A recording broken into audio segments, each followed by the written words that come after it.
Hey there, everybody. Eric from Outer Limitless. I'm here with... What's up? I'm Jake. Jacob B. Peterson now. It's not the Preppers Bunker Outdoors anymore. How do you not intro that way? Yeah. Is it throwing you off or what? It does throw me off a little bit. It's still a little bit weird to not say the Preppers Bunker Outdoors. But we're here today, a little bit of an adventure.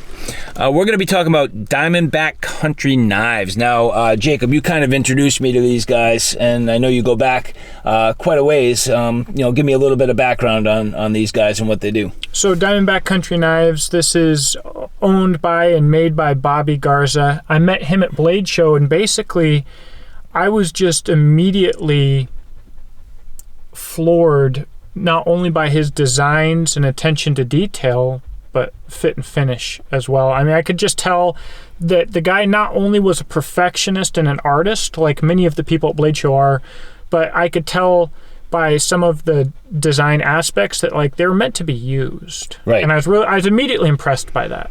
Yeah, I agree. I mean, that was, and having actually really been introduced to him because of your videos, and I know that you have a blade on your hip right now, which is the one that I saw for the first time, and then to bump into him at Blade Show, I was like, oh, wow, like the two sort of worlds collided for me, and since then I've been actually working through a little bit of a project. I have his moccasin design here, and then you have one which is what? This is the Razorback X. Nice.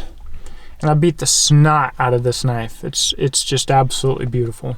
So we're going to get to some blade work today. We're in the sort of back hills and woods of Kentucky, nice and deep and lush. Absolutely going to be something that puts these knives to the test. Absolutely. And so with that, I guess we're going to get out there and get at it.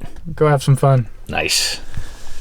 So as we get into this, I did want to say, the minute I met Bobby Garza, I was really impressed, not only at his work, but his ideas, his his direction, his attention to detail, and for as incredible as his work already was, he was already talking about the changes he wanted to make, the refinements he wanted to make, and some of the subtleties that he could see in his work. And as you follow him, you will see that he has some very active Facebook groups. So check out Diamondback Country Facebook groups. He has both sort of an open forum and then more of a invite type of group. And he has been covering his work in the past couple of months as he's making his orders for his current customers. And I got to tell you, this stuff is super sharp. So before we get too far into this, check out the Diamondback Country Facebook groups, and I think you'll like what you see.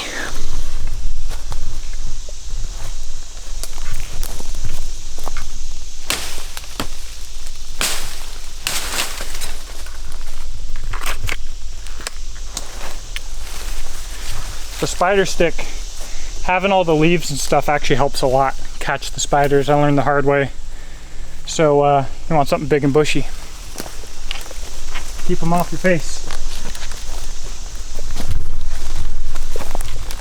And it's not that like the spiders will bite you.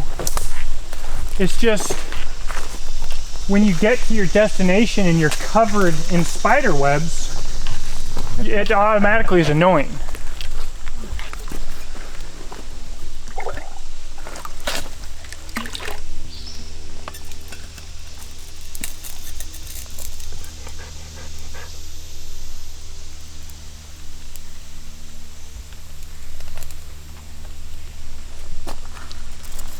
Little shameless plug for your Grail water bottle. Love it. Filtering on the go. It's a game changer. No more Giardia for me.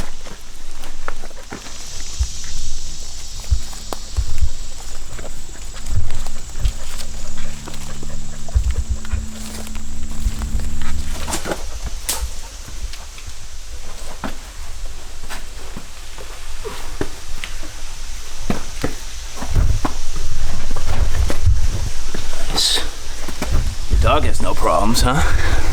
He loves it.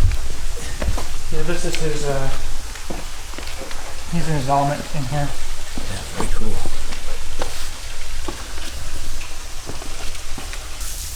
So we're up here by the waterfall. It's one of my favorite places. It's a very challenging place to get a fire going, believe it or not. Not only is everything wet down here, but the air itself is incredibly humid. So we're gonna gather some stuff up and we're gonna put the old Diamondbacks to the test, make some feather sticks, do some things, get a little fire going, and then we'll talk to you about the blades.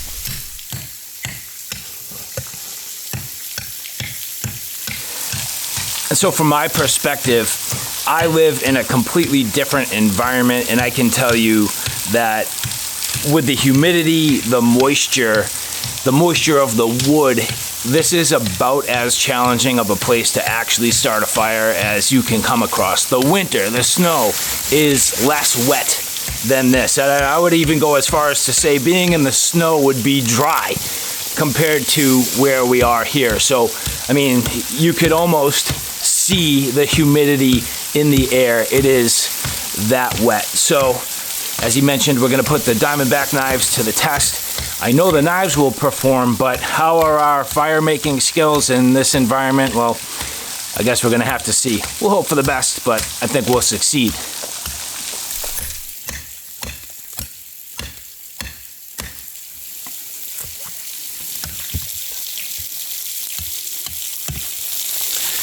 Nice little baton. That'll do. Nice.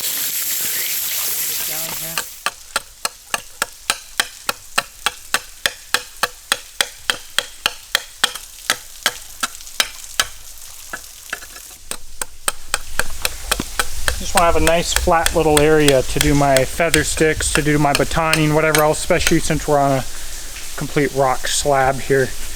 Nice little flat spot can make our lives a lot easier, especially if I can whip it up quick. So what model is that again?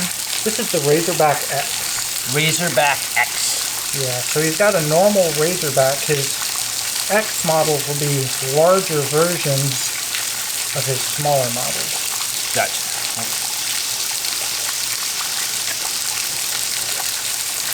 Now, something to point out, these knives are both what I would call a full flat grind.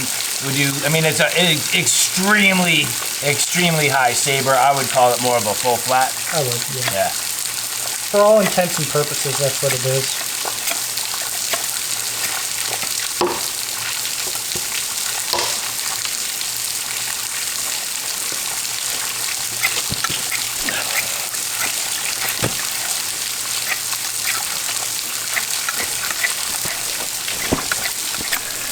Very refined edge, nice and slicey, easy to find the edge, excellent edge geometry. This handle has pretty much what I would call an indexing choil right here in that foregrip, and then you end up with your 3 fingers just kind of locking back. You can see I'm pretty much using the full hammer grip, or you can put your thumb over the top for a little bit more control. For this particular type of carving where it doesn't need too much in the way of finesse, I feel like more of a full hammer grip will do, but definitely making nice quick work of this. Just thinning out the handle a little bit, getting rid of the rough bark so that over the course of work, you don't beat up too much on your hands, don't create any real hot spots, and just sort of smoothing this out. It's doing a nice job.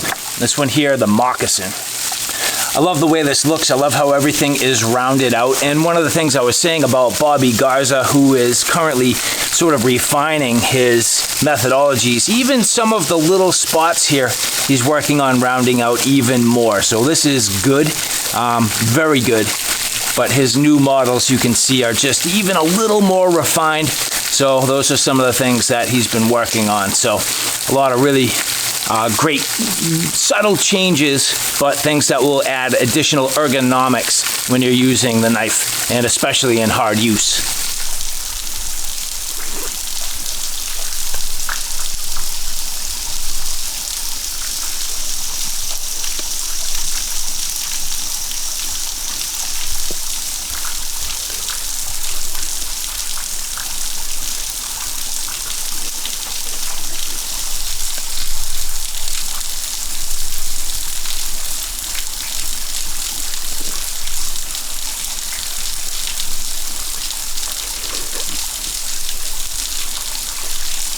Not easy to get those to stay on the stick.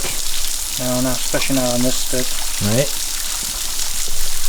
I like to find a dead small tree and actually saw off sections of the trunk and then split it down and use that for my tinder, because usually it's the most dry, but also it has straighter grain. And so I'll be able to get really, really fine curls. But something like this, just a normal hemlock branch, the grain is not only twisted, but we've got knots everywhere in it. So you really have to constantly pay attention to the angle of your edge, because the angle of the stick's going to be constantly changing.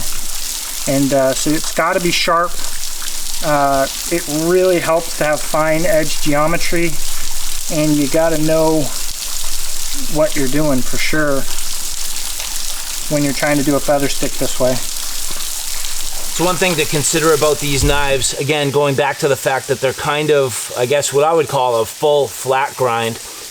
When it comes to batoning, you will have a little more surface area to get, you know, friction and caught up in the wood, versus a saber grind, which for me, the saber grind is a much more preferred grind for batoning. However, you use the tools that you have and you make them work. So even though this knife's a little bit smaller, even though it is a full flat grind, I need to baton down and get to the inside of some of this wood. It's been laying on the ground. The outside is definitely wet, but I'm hoping on the inside there will be some suitable material for feathers, or even for kindling, or for my fuel. So we got to get to the inside of this some way or another, and this is the tool that I have to do it.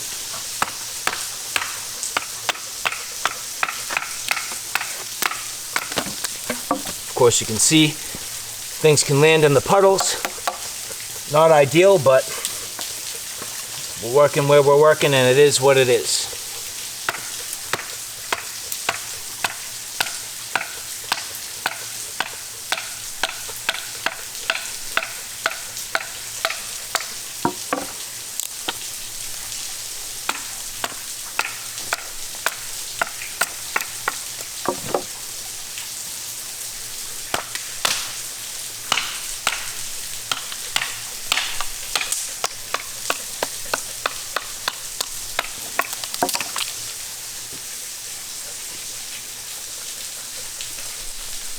Almost need like a piece of dry bark so we could like lay out to catch. Yeah, we need a place to catch the small stuff. Jacob, what steel is on that knife? Do you know? This one is 3V. That's 3V? Yep. Yeah. This one also 3V. How have you felt about 3V in the moisture like this? Have you ever had any problems? So, you know, I'm a little different than most folks, especially when it comes to expensive knives. You know, you'll see my knife's a little bit stained, and I like it that way. I like it to have a little bit of patina. I would actually like to have more patina than I have. So what I'll say is, like, I don't have issues with staining. I've never had issues with rust, and I would be happy to have a little more than I do have, but in my opinion, 3V is as close to stainless as I generally need. Yep. Yep. And same with me. I've never had any issues with 3V. Certainly in none of the environments that I've worked in.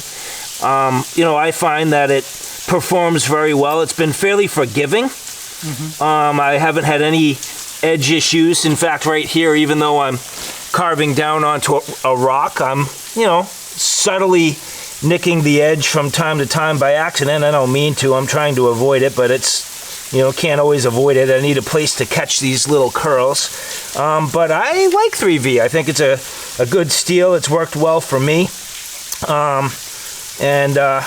Yeah, it's certainly working very well here today. I'm curious to see how my knife patinas, and I agree with you. I always say there's nothing I like more than a good hard use patina on my blades. So if it's gonna, you know, turn colors or give me some meatina because I use it on my food, that'll just add to the character and my enjoyment of the knife. So yeah. you know, everybody wants something more toughness, with more edge retention, with more everything else. I think if 3V was the only steel in existence, the market would probably be a better place. If I had to pick one steel that had to be the steel to do literally everything from kitchen knives to fillet knives, anything everywhere, it might be 3V. It might be a couple other steels as well. There are other steels that I think would also fit the bill pretty well, but 3V is so well-rounded that even if it loses its star power that it once had for being the newest, coolest thing, it's always going to be an excellent option.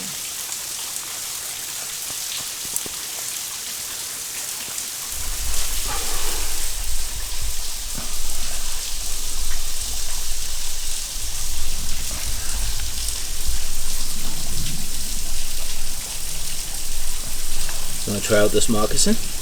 Yeah, let's do that.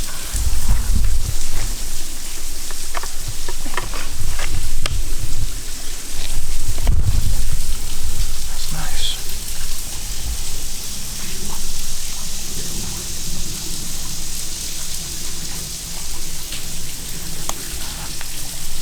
I can tell you've used your knife quite a bit, just with your comfort. Right. And your ability to run that edge perfectly, even on a larger blade. Which I do like a slightly larger blade for this type of adventure, personally. Yeah, me too. The control on this is wonderful, though. I mean, it just melts into the hand. Like, the time that it takes to start getting used to it is very low. You had like 4 passes, and now you're in.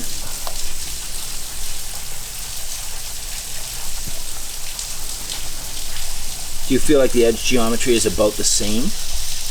No, we're thinner. Thinner, but I guess I should say roughly the angle and the way you attack the wood? Yeah, very similar.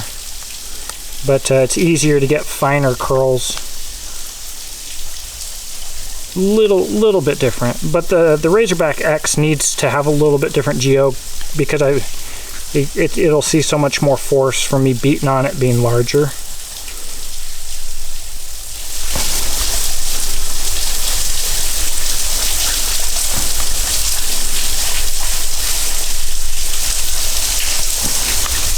So we're spending a lot of time on the prep here.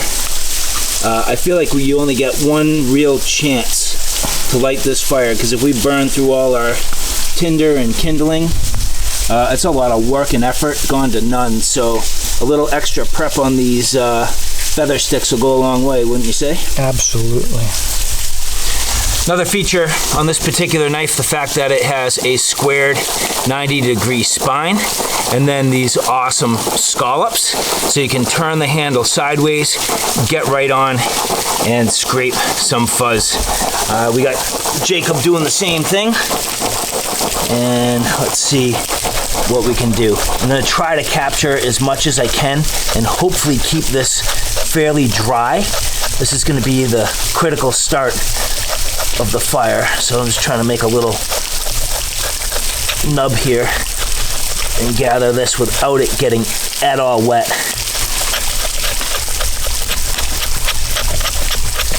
But you can see that spine is very effective.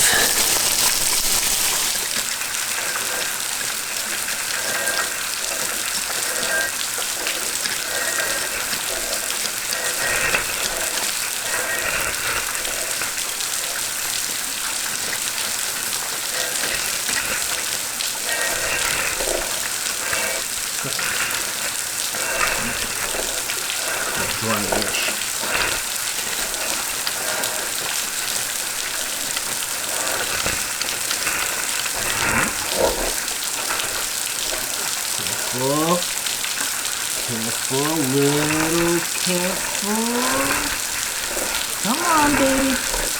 You got this? Give me the phone. Use the fire. Moment of truth here. If we can get this caught, this is our one chance without losing all this awesome tinder and kindling. I definitely am starting to feel a little bit of heat, but it doesn't mean we got this. The flames are still weak. We're running out of the fine stuff. You gotta maybe grab some little branches here. Use this to your advantage. Scoop that right in. There you go. We got just enough heat. Just enough. Grab some of that fine twiggy stuff. We've got a good base built up, so it's gonna go kind of smoothly, I think. As long as the smoke doesn't smother it, I think we got this. That's why I like doing the log cabins, because we can get air in through the sides, so it's harder to smother from the top, which is what I want when I'm getting this kind of struggle. I want to make a shirt. All of my friends have told me it's stupid so far. I've been thinking about for years, so I've been thinking about making a shirt that says "Stay Dryish" with my channel logo. That's what we just did. We tried to stay dryish. I hope that wasn't proprietary information. No, not at all. What do you think? Do you want a shirt that says "Stay dryish"? Leave a comment below. Very, you know, if you've been out here making a fire like this, it makes a lot of sense. Yes, it does. I guess if you haven't, then maybe you might be like, what the hell are you talking about? But, we're barely dry-ish. yeah. Barely. We're dry-ish enough. I always like to It's build as some, simple as this is. These little tiny things, these tiny little things, sometimes are the difference between it catching and and not. So don't ignore these tiny little scraps and use them all. They're right in front of you. so I should be able to start building this TP up with some rapidly larger stuff, and it should be able to keep going. I'd say we've got a good foundation for our fire now. And It's strong now. This is going to be hard to put out. yeah, for what we did and where we're at, and getting it the first time, especially you did the transfer. I don't ever do that, so that was outside of my wheelhouse there, and we made it work. I like that because you're not wailing into your pile, and it keeps that bird's nest that you've created nice and tight and organized. You built it a certain way for a reason. So I like the birch bark. Usually I'll get a nice wide piece of birch bark where I'm from. Yep. And I'll use that as for two things. I'll scrape the fuzz off of that because it has the great oils in it to actually spark the fire. But then that becomes a nice easy place where you can transfer and get it down into the pile and you're not wrecking your bird's nest. So I teach classes down in Camden, and they have a lot of that birch bark, and I tell students about it, and we'll use it on the side, but in the class we don't use it at all, because I tell students, like, you're not always going to have this, you might not have this at home. We're going to make our fire with whatever you find besides this. that's hot now. Oh yeah. Nice. Good job. I can show you another method if you like, really quick, that is my personal favorite.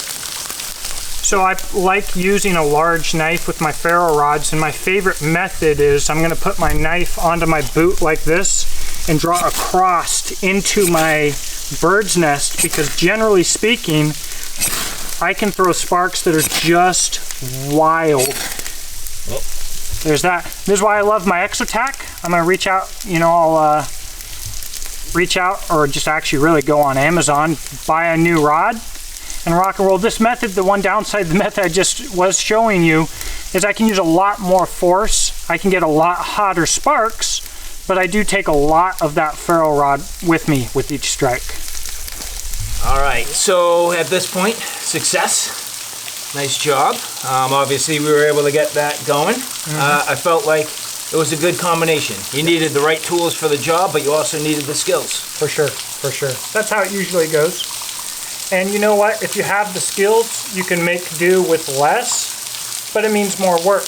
And sometimes there's the pride and the pleasure in and of itself of using such a nice tool. Yeah, and these were great, I have to say. I mean, just in the little amount of use that I put the moccasin through, it absolutely performed. Great edge geometry, nice and slicey. It did a little bit of batoning. Awesome for the scraping tasks. I'm not going to be limbing, but that's why they make larger models. And for this, the Razorback X, this thing's like 16 ounces. So you're looking at like the weight almost of an SE6. Yep.